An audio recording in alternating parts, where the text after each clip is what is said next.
Her name was Anya. She lived alone in a small, cluttered apartment, a place where shadows danced in the corners and whispers seemed to rise from the plumbing.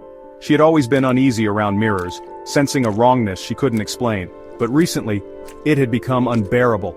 Her reflection had started acting strangely as though it had a life of its own. One morning while brushing her hair, Anya noticed her reflection smiling, a slow, cruel smile that never touched her own lips.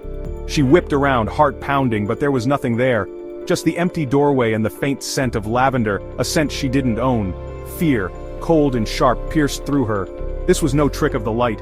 Something was deeply, terribly wrong. Days turned into sleepless nights.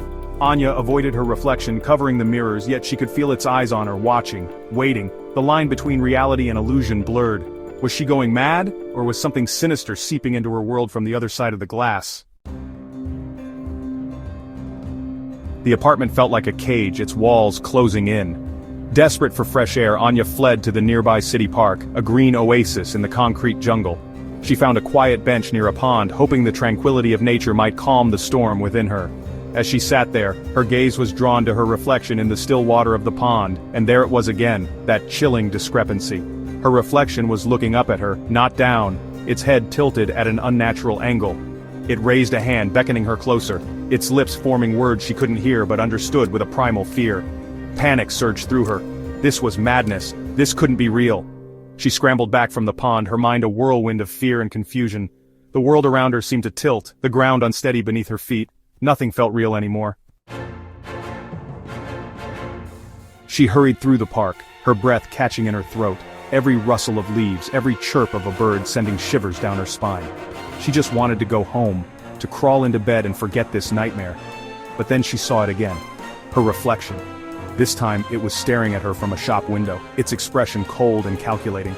It watched her every move, its eyes following her like a predator stalking its prey. Anya stumbled back, her hand flying to her mouth to stifle a scream. People passed by, oblivious to her terror, their gazes sliding past her as if she were invisible. She was alone in a crowded street, trapped in a nightmare only she could see.